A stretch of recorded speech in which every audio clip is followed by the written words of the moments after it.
Patrick, we just get your initial thoughts on the game. Yeah, I think it's a hard one to take because I think we dominated for pretty much the whole game. I think they had one shot on goal, which was the goal. So look, we need to learn from it. But I think our players did really well. Minus the result. But yeah, it's a hard one to take. You talk about that one shot on goal. What do you put that moment down to? Is it just switching off for a second? Yeah, look, I think it comes from our throwing. I was speaking to the captain, and there was another ball on the 18-yard box, and I think he was speaking about getting it off. Anyway, it's not an excuse, but we had a throw in, and we missed a pass, and they break with one pass, and they shot. So look, we need to do better in that moment. But I can't fault the players today. We saw Daniel Arzani come off in that second half. Is he okay? Yeah, I just think due to cramp, and it was hard, and he hadn't been playing regularly, which is part of those things. But I thought he did well today. What was your thought process with your winger selection? Obviously, you have Nish out, so you couldn't choose him, but Santos and Arzani, especially when Bruno Fornaroli has been playing pretty well. Yeah, Bruno picked up a knock the last game, so look, he didn't train all week. He had a couple of training sessions, so look, I decided to go with Daniel, who's been training well, and sort of have to look after Bruno at the same time. So that's the only reason why I changed it. What's it like watching one of your players play for the Socceroos? Obviously a great moment for him, but then you see him pick up a knock, and that's going to hurt you in clubland as well. In terms of Nish? Yeah. I think that's part and parcel with modern day football. I suppose when you do well and you get rewarded, there's always a chance that someone or a player will get injured, and unfortunately for us, it was Nish. Has been doing really well. So look, it's part and parcel of the game. Daniel was a real threat when he was out there.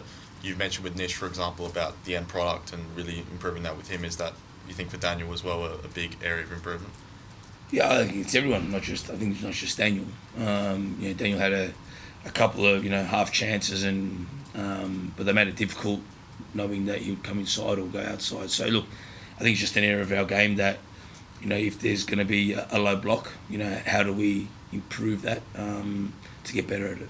And the first half was a lot of chances. It felt like it wasn't as maybe dominant in terms of chance creation in the second half. Do you think anything changed in terms of did Wellington defensively do something different? Yeah, I think the quality of chances were good. And I think we need to take those to get better. But the most important and the one thing I'm happy about is we're creating them. That's number one. Do we need to improve to finish off the action? Yes, we do. So look, there's a lot of work still to be done, on the training field. There's a couple of drinks breaks today as well. The heat, that have any impact in your opinion? Or?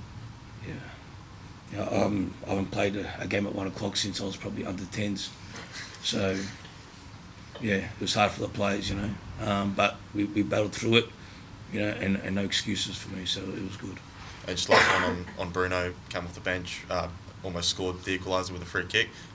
He looked a bit of a threat in the 10 or so minutes that he was on. Do you feel like a performance like that can help him work his way into 4 minutes? Again, with the Bruno situation, I know everyone talks about it, and it's the narrative that you guys are trying to write and talk about. At the end of the day, Bruno's here. He'll play when I think he's best for the team and when he's ready. And I know he was top goal scorer last year, and it's a new season this year. So look, he has to wait sometimes, a bit like everyone else, and he come on and obviously hit the post. And it's one of those things that I need to pick a team that I think is ready and available to win a game.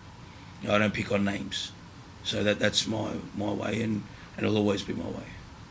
Bit of noise from some of the Victory fans there, thinking maybe Daniel Arzani could have had a penalty. Were you sort of that challenge in the area? Yeah, I didn't see it. I've tried to look at it. You guys probably had a better view than I did. It's hard to tell from where I am if there's contact or no contact. So look, I haven't seen it now, but again, there's no point because it's finished. What do you make of playing at Unite Ground? Victory usually get pretty good crowds at home, but obviously it's a bit different today. Do you reckon that had much of an effect? It's my first one, so look, good experience. end of the day, I worry about the football. I don't worry what round it is. It's it's up to the A League to do that. I just worry about my team and how we play.